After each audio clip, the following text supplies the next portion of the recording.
Muy buenos días, sean bienvenidos una vez más. En el programa anterior habíamos estado tratando ya el inicio de la farmacocinética, que como habíamos explicado es lo que hace el cuerpo con el medicamento. Y habíamos tocado el primer tema. Habíamos mencionado también que la farmacocinética analiza cuatro aspectos diferentes: absorción, distribución, metabolismo y excreción de los fármacos. Es decir, cómo entran al organismo, cómo se distribuyen, cómo el organismo los transforma y cómo se elimina. Son los cuatro aspectos. Habíamos ya abordado el aspecto de la absorción, que como habíamos dicho también pudiera decirse absorción-administración, porque también es como se administra el fármaco, pero que el nombre real debe ser absorción, es decir, cómo entra el fármaco al organismo. Y la administración más bien reservarla para una parte de esta absorción, que son las vías de administración.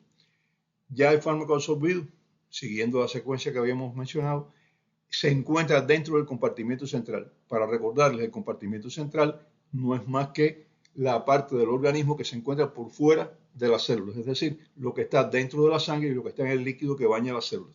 No es compartimento intracelular, es lo que ya habíamos mencionado en el ciclo de agua y electrolitos como compartimento extracelular. Eso es lo que en farmacología se llama compartimento central. Es lo mismo que el compartimento extracelular. Bien, ya está aquí, pero recuerden que no todo el fármaco que es administrado es absorbido. Por eso se habla más bien de absorción. Realmente a la farmacología le interesa la absorción y la administración se mantiene como vías de administración. Es una parte que tiene que ver con la absorción, desde luego. Pero bueno, una parte de este medicamento que es administrado no es absorbido. Esto es lo que se llama fracción de medicamento que llega al interior del cuerpo. Ya lo habíamos tratado y lo vamos a mencionar ahora dentro de poco, ¿no? Esto depende en gran parte de la vía, del metabolismo del medicamento y otros aspectos que ya habíamos tratado también. Solo lo digo para recordar. Y por tanto ya hoy vamos a avanzar un poco en esto. La biodisponibilidad, que es lo que estábamos hablando ahora de la fracción de fármaco que se introduce dentro del cuerpo, es la biodisponibilidad, es decir, qué parte de ese fármaco el cuerpo dispone de él. Y no es muy difícil que ustedes consigan una biodisponibilidad del 100%.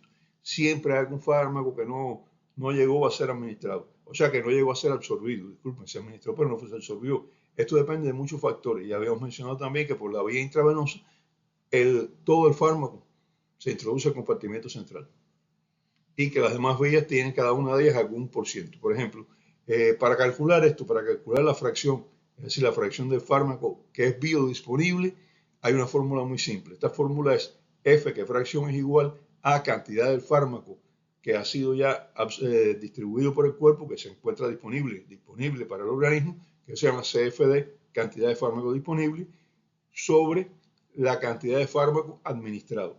La cantidad de fármaco administrado es la cantidad total del medicamento que se administró. La disponible es la que se mide en sangre, eso es, no lo hacemos nosotros habitualmente, eso es un problema de laboratorio de farmacología, de investigación en farmacología, y entonces dice, de la cantidad, calculando la cantidad de agua total del organismo, la cantidad de compartimiento extracelular, etc., ellos dicen, la concentración del fármaco en sangre es tanto. Y la cantidad de fármaco administrado fue de tanto, por tanto, con la cantidad de agua que tiene esta persona, debía ser el 100%, o sea, la fracción 1, es decir, todo el fármaco administrado se encuentra disponible, debe ser tanto. Ah, no, pues no se encuentra un por ciento determinado. Y es lo que se conoce como F. La F ustedes nunca la van a calcular fuera de una investigación farmacéutica, ¿no? Siempre la F, la fracción de fármaco biodisponible, va a ser igual a 1 o menor de 1. ¿Cuál es la gran importancia de conocer la biodisponibilidad de un fármaco? Que lo que interesa para la industria farmacéutica, para la farmacología en general, es alcanzar que el fármaco que está dentro del cuerpo, que es la cantidad de fármaco efectiva, recuerden eso, efectiva es la cantidad de fármaco biodisponible, la que realmente está actuando, y estudiar por cada vía, por cada tipo de fármaco, qué fragmento de qué por ciento de él, o sea, por ciento no, porque la fracción no es por ciento, sino qué parte, qué cantidad de él, de la cantidad administrada, está disponible para ser distribuida, y entonces buscar formas farmacéuticas o vías de administración que aumenten la biodisponibilidad, porque el fármaco que va a actuar es el que es biodisponible, que no es biodisponible, no se encuentra dentro del cuerpo, ese no va a actuar, como es lógico. Y la industria farmacéutica debe garantizar la mayor biodisponibilidad de los fármacos que se administran. Medicamentos con baja disponibilidad hay que administrar dosis mayores. Los medicamentos que se administran por la boca se absorben en el intestino, como ya habíamos explicado, y deben pasar por el hígado. Y aquí una parte de este fármaco, de este medicamento, es metabolizada. Las células hepáticas se apoderan de una parte de este medicamento y actúan sobre él. Es lo que se llama efecto de primer paso, que es mayor en los medicamentos que se administran por la vía oral, como es lógico, pero que siempre va a, cada vez que se pasa sangre con medicamento por el hígado va a analizarlo, va a tomar parte de estos productos químicos y los va a metabolizar. Siempre va a pasar. Los dos factores estos, la administración por la boca con todo lo que ya habíamos explicado y el efecto de primer paso, que es para todo el medicamento que se absorbe por la boca, todo lo que se absorbe por la boca pasa por el hígado. Eso hace que los medicamentos orales tengan una biodisponibilidad más baja. Se calcula que de un 75%, o sea, un 25% del fármaco se pierde entre lo que es destruido en el intestino, entre lo que no se absorbe y lo que el hígado metaboliza.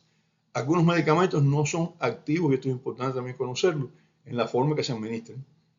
Y el metabolismo hepático los activa. Hay medicamentos que son activados por el efecto de primer paso y que están diseñados para esto, para que al pasar por el hígado lo metabolice, lo modifique y entonces este fragmento de medicamento que queda es el que tiene actividad. Todos los medicamentos que se administran, independientemente de la vía de administración, son distribuidos por el cuerpo. Y esta es la parte de la D del ADME que habíamos mencionado. Y en la distribución debemos tener en cuenta una serie de elementos importantes que son estos que vamos a ir ahora detallando. A. El fármaco puede disolverse en plasma y circular como fármaco libre. Algunos lo hacen. Distribuyéndose por todos los tejidos con facilidad. O sea, el fármaco que es soluble en agua, en el plasma, se distribuye con gran facilidad, llega a todas partes, pasa el espacio intersticial, va a distribuirse por todos lados sin problema de ningún tipo. Sale de la sangre, como es lógico, llega a la célula y entonces actúa sobre la célula. Penetra o no penetra de acuerdo con el fármaco que sea. Hay fármacos que penetran a las células, otros fármacos actúan sobre la superficie celular. Ya hablaremos de eso más adelante, sobre todo con cada fármaco. Y dentro de la célula, pues entonces si algunos de ellos van a actuar en un receptor, otros van a actuar en otro receptor, dependiendo del mecanismo de acción, y fuera de la célula, ellos van a actuar sobre diferentes estructuras que se encuentran en esta superficie de la célula, en la membrana celular. Este es el A. El fármaco puede distribuirse libremente porque se disuelve en agua y por tanto se disuelve en el plasma, pasa para todos los compartimientos extracelulares y entonces tiene una gran difusión, una distribución amplia. B. Algunos fármacos no pueden disolverse en la sangre, en el plasma, y entonces necesitan viajar unidos a transportadores. Estos transportadores son proteínas de la sangre y sobre todo albúmina. Y esto hace que ellos no puedan pasar al espacio intracelular o intercelular, ni al intracelular, porque están unidos a la albúmina. Se mantienen circulando en plasma, porque la albúmina no sale de la sangre. Entonces, por tanto, ellos siguen unidos a la albúmina en el plasma. Y para pasar de la sangre al espacio intersticial, o sea, el espacio fuera de la célula, tienen que liberarse de la albúmina. Y esto entonces ya necesita un mecanismo que vaya a separar el fármaco de la albúmina en el lugar que hace falta, que el fármaco salga entonces del vaso sanguíneo y se distribuya en el espacio intersticial, que es la única manera que él tiene de llegar a la célula. Tenemos dos. Primero, fármaco que se distribuye libremente porque se disuelve en el plasma. Dos, fármaco que necesita unirse a una proteína transportadora, generalmente albúmina, y que por tanto necesita la biodisponibilidad de él no es la misma que aquel fármaco que se disuelve libremente en plasma. Este es un poco menor hasta que se libera de la albúmina. Estos fármacos por lo general se liberan con facilidad, no es un problema, pero su biodisponibilidad depende de varios factores. En primer lugar, qué cantidad de albúmina puede unirse a ellos. Esto hace que algunas situaciones, como por ejemplo la hipoalbuminemia, las personas que tienen albúmina baja, y la presencia de otros productos que se unen también a la albúmina, disminuye su biodisponibilidad. Vamos a suponer que una persona, un fármaco necesita unirse a albúmina, pero esta persona tiene albúmina baja porque, digamos, por ejemplo, tiene un síndrome nefrótico y la pierde por los riñones, pierde albúmina por los riñones, tiene poca albúmina. Bueno, pues entonces no todo el fármaco que se administra va a combinarse, va a unirse a la albúmina. Por tanto, no todo el fármaco que se administra puede ser transportado y distribuido por la albúmina. Esa es una opción dentro de esta opción B. La otra opción dentro de esta opción B es que se encuentre un medicamento que ya está unido a la albúmina, que está circulando unido a la albúmina, y el medicamento nuevo que llega, pues no puede combinarse con la albúmina con la misma facilidad. Tiene que utilizar solamente aquellas moléculas de albúmina que no están ya ocupadas con otro fármaco. no se pueden montar más personas dentro de una moto que de las que caben, ¿no? No se pueden montar más de 2 personas en bicicleta, hay quien monta 3 en el timón, pero es muy difícil, ¿no? ¿Verdad? Eso, por tanto, la albúmina tiene acá sitios de unión con los que se une a un fármaco, pero es posible que los dos fármacos necesiten de ese sitio de unión, ya está ocupado, pues hay un fármaco que se distribuye menos. Estos dos fenómenos afectan la biodisponibilidad del producto, ¿eh? Esa es la situación B. De aquí, algunos medicamentos interfieren en el transporte de otros y por tanto no deben administrarse al mismo tiempo. Hay que distribuir a qué hora se administra cada uno de ellos. Esto viene dentro de las indicaciones de cada medicamento. Dice, este medicamento no debe asociarse con, sino separarse de. Eso lo dicen las indicaciones. Los medicamentos que no se unen a las proteínas pasan con gran facilidad de espacio intercelular, intersticial, en mayor cantidad, más rápidamente y por tanto su biodisponibilidad es mayor. Los que se unen a la albúmina, su biodisponibilidad es un poco menor. La distribución de los medicamentos por los diferentes tejidos del cuerpo, por lo general, es uniforme. O sea, llega a todos los tejidos más o menos la misma cantidad, pero depende de algunos factores. Y estos son los factores que vamos a analizar ahora. Ya analizamos los dos primeros factores que influyen en la biodisponibilidad. A y B. Medicamentos libres que se disuelven fácilmente en el plasma, medicamentos que necesitan ser transportados. Ahora vamos a analizar en la distribución de los medicamentos algunos factores que influyen. Por ejemplo, la circulación de la sangre. Los tejidos que reciben mayor circulación sanguínea reciben mayor cantidad de medicamentos, como es lógico, ¿no? Entre ellos tenemos los riñones, que los riñones van a recibir el 20-25% de la circulación sanguínea, pues entonces reciben más medicamentos. Tenemos también el cerebro, que tiene un porciento grande. Bueno, hay algunas partes del organismo que no tienen tanta circulación y entonces reciben menos medicamentos. Esto es lógico. Esta es la primera fase de la distribución. Se distribuye a los tejidos, pero no uniformemente. Por ejemplo, la piel, el tejido graso, los músculos, que en el momento que no tienen actividad, a ellos va a llegar menos medicamentos de inicio. Piel, tejido graso y músculos que no están en ese momento con una gran actividad, porque la circulación del músculo depende en gran medida del grado de actividad que tenga en ese momento. Este es el primero de estos factores que influye en la distribución, circulación de la sangre. Segundo, existencia de barreras al paso de medicamentos. La penetración de medicamentos a algunas partes del organismo, por ejemplo, dentro de los ojos, por ejemplo, al sistema nervioso central, a las cavidades virtuales como son la pleura, el peritoneo, el pericardio, el espacio articular, está limitada a muy pocos medicamentos. No son muchos los medicamentos que penetran ahí. Por eso ustedes ven que cuando hay un paciente con una meningoencefalitis se dice, necesita un antibiótico, pero tiene que ser un antibiótico que penetre por la barrera hematocefálica y en esa lista están tal. Entonces, ese es el segundo factor que tenemos que tener en cuenta, la existencia de barreras al paso de medicamentos. Repito, ojos, sistema nervioso central, cavidades virtuales como es pleura, peritoneo, pericardio y las cavidades articulares. Tercer aspecto, la mayoría de los medicamentos no atraviesan la placenta, pero algunos lo hacen. Y entonces esto hay que tenerlo en cuenta también en la distribución, porque hay medicamentos que no se le pueden administrar a la embarazada porque atraviesan la placenta y alcanzan el feto. Y el feto no tiene la enfermedad que tiene la embarazada en ese momento muchas veces. Por tanto, si nosotros le damos a la embarazada un medicamento que atraviesa la barrera placentaria, que actúa sobre el feto, que ese es un tejido que aún no está maduro, podemos dañar el feto, crear daño con un medicamento que se administra. Este es un aspecto a tener en cuenta, tercer aspecto. Cuarto, hay medicamentos con mayor afinidad por algunos tejidos y se acumulan más en estos tejidos. Te administra este medicamento y se va a acumular más en tal tejido. No son todos los medicamentos, son algunos. Un ejemplo, los medicamentos liposolubles. Los medicamentos que se disuelven en grasa se van a depositar más en los tejidos grasos. Y de los tejidos grasos se liberan poco a poco, más lentamente. Este se ha utilizado en la industria farmacéutica para elaborar medicamentos de liberación prolongada.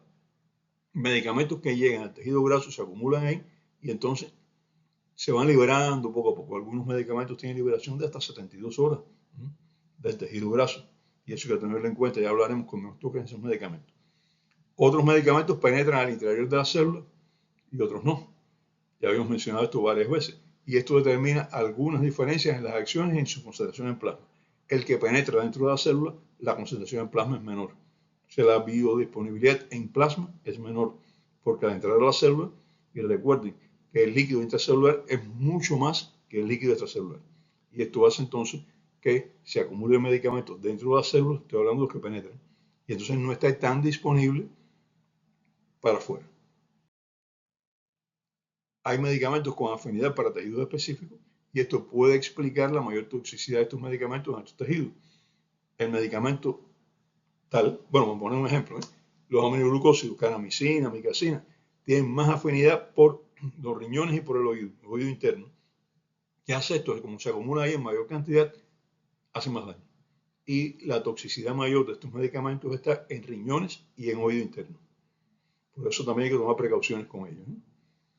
La tetraciclina, el radio y el plomo se depositan en huesos y se mantienen durante mucho tiempo. Y en el caso de la tetraciclina se acumulan en los dientes. Por eso, personas con dientes de formación menores de edad, niños, no deben administrarse tetraciclina porque puede depositarse en los dientes. De aquí se libera este medicamento, ya hablamos, radio, plomo, tetraciclina, se va liberando poquito a poco y esto aumenta la toxicidad de ellos, sobre todo el radio y el plomo, que se acumulan en estos tejidos. Las personas intoxicadas con plomo no es suspender su contacto con el plomo y se acabó, sino que tienen ese plomo dentro de los huesos y se va liberando poco a poco. Y ya un tiempo después de que se diagnosticó la intoxicación con plomo, estas intoxicaciones ocurren mucho en trabajadores de fábricas de acumuladores, trabajadores que tienen que ver con plomo. Bueno, pues mucho tiempo después de esto todavía están liberando plomo, todavía es tóxico el metal. Y bueno, hasta la tetraciclina ya lo mencioné, los niños que no tienen formados los dientes hay que tener precaución. Bueno, hoy vemos la distribución, los aspectos que modifican la distribución de los medicamentos. En el próximo capítulo, bueno, me parece que estoy en una telenovela. En el próximo programa ya vamos a tratar del metabolismo de los fármacos, metabolismo y excreción. Hasta entonces, los espero.